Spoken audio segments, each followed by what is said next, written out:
And for today in particular, it is Nomura which has initiated coverage on this particular counter. We have with us Mr. Reddy, who's the MD and CEO at MedPlus Health Services, joining in now to discuss business with us. Mr. Reddy, hi, welcome to the show. Before I get to what Nomura is in fact pointing out in their report, I just wanted to do a quick housekeeping check in terms of what margins are like in this quarter for you all. The reason I asked was that the previous quarter margins had disappointed, came in at around 5%. Street was anticipating more. That is because your store additions have been so rapid, plus your diagnostic business took off.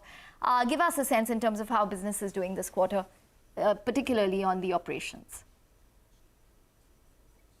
Well, traditionally, the Q1 of any year has actually been very low for us, has been a weak quarter for us. So that way you could say that Q2 is expected to do slightly better. I can't really give you the numbers, but it is, definitely okay, I would say. On the margins, I'm not sure if we can do a lot better or anything like that, mainly because of two reasons. We are still, building for the future. We continue to, add stores. I don't think that there's going to be any let up on that. Last quarter, we added overall 252 stores. I expect we'll add a similar, if not more, this quarter. So hence, that whatever drag is there on the profits because of new addition of stores is going to be there. Mr. Reddy, good afternoon and thanks for joining in. I want to understand that this, your revenue growth has slowed down. I mean, you're sitting in low single-digit growth, about 4-5% in the last quarter.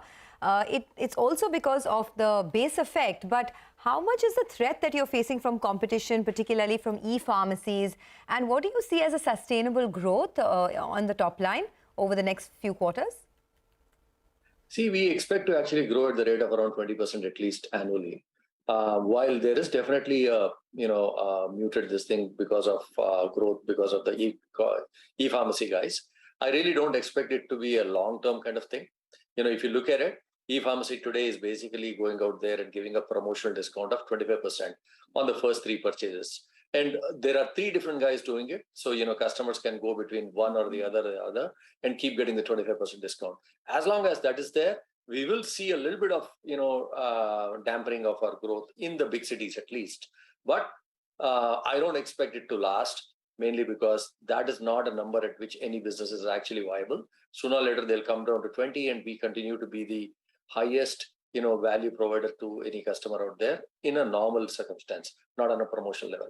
Right. So while there is a little bit of, that issue going on, I really don't expect it to last. I think we will, just do fine as we move forward. We take that point. And the other thing that you're doing, to also support your operational performance, brokerages are saying that you are trying to increase your share of revenue coming in from private label. Can you give us a sense of how much it is right now and where does it go, say, about 2 to 3 years from now?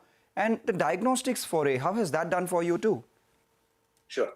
So private label, for any retailer, private label is going to be a big part of their profit pool. For us, we started off, focusing on this around 3 years back, at which time we were around 4.5% private label overall. Today, we are at around 12.7% in the last quarter, out of which, 8.4 is just pharma. So we have focused now on increasing the pharma private label, and that we expect will continue to grow.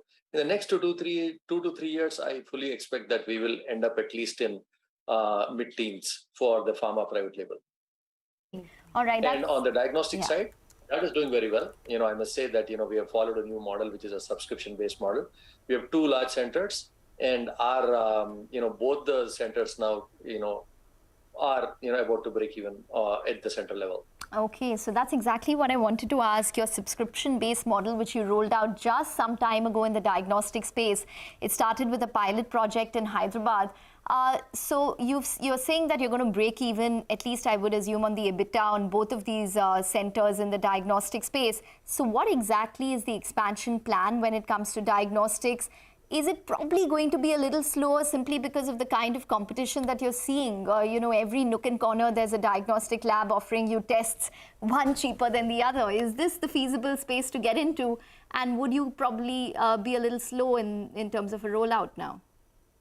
No, not at all. we don't really see any competition from the likes of, let us say, any of these guys who are just doing the blood tests and all. Because diagnostics is not just doing some blood and urine tests and all.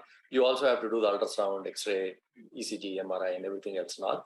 We are a fully integrated, platform out there. We are a fully integrated diagnostic center. Our pilot will continue. The pilot, actually has roughly around 4 to 5 large centers in Hyderabad with around 10 to 11 slightly smaller centers, which will have, up to ultrasound. The larger centers will have everything, including MRI and CT. So this is something which we're planning to actually set up such that we have 15 odd integrated radiology centers, 100 to 125 collection centers, and a home collection thing. So this is a complete package. So anyone who wants to actually avail these can actually, call us through the online site or walk into any of our centers or walk into our larger diagnostic centers. We will actually be going into this model. As we're doing it like a subscription model where a customer pays a small amount of money to become a member, and after that gets a large discount, a 75% discount on everything. So looking to see if we can actually embed this into a health insurance kind of play, where customers normally pay roughly around 20,000 rupees for getting annual health insurance, but that insurance does not cover anything as long as if they are not in the hospital for at least 24 hours or more, which basically means any diagnostic thing is not covered. So we're looking to see if for a small addition, maybe 1,000 or 1,500 more, they can now avail themselves of the entire thing, not just the hospitalization, but also the diagnostics. So what that means is we will require coverage across the city, and the pilot then continues, because right now we're basically setting up centers to cover every place in the city. So I'm sure you've done the numbers then. These 15 radiology centers, over 100 collection centers, where exactly would it be concentrated geographically? And tell us when you can probably expect to break even, both on the EBITDA as well as the bottom line in your diagnostic foray. So all our centers are going to be in Hyderabad. Okay. The plan is to basically approach everyone in the B2B side, both in the corporate as well as in the health insurance side. So the whole point of, doing it this way is to be able to let, employers buy it for their employees, so that any other employees residing in the city can use the facility across the city. So for us, that's the reason why we're covering it there. It's too early for me to tell you when they'll break even, but all the initial results, are extremely positive. As I said, the first 2 centers are operationally breaking even at the center level right now. And it's just not even 4 months. We started the whole thing around 4 months back. Today, we have more than 35,000 members subscribed. Okay. It's just that this entire diagnostic space has become so competitive, right? I'm sure you get asked this question a lot because, large players like Lupin are now entering the diagnostic space. We know large hospital chains, Aster, DM, whether it's Max Hospital, they've all forayed into this space as well. Now, the Adani group is doing so too. Do you think there'll be a lot of pricing pressure? I know that it's just been 4 months for you, but are you already facing pricing pressure? And do you think that's something that can keep the margins in low single digits for a while? We are the price leaders. We are the guys pushing others to put their price down. I don't think we're going to be facing any other price thing out there. And again, there's a big difference between what we are doing versus, let's say, what someone like a Lupin or any of the other companies which you mentioned are doing out there. They're all primarily focused on just the lab, which is just the biochemistry and pathology and everything else.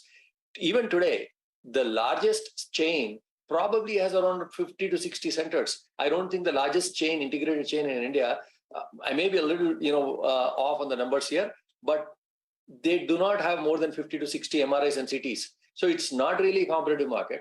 None of these other guys are actually looking to get into this radiology side also.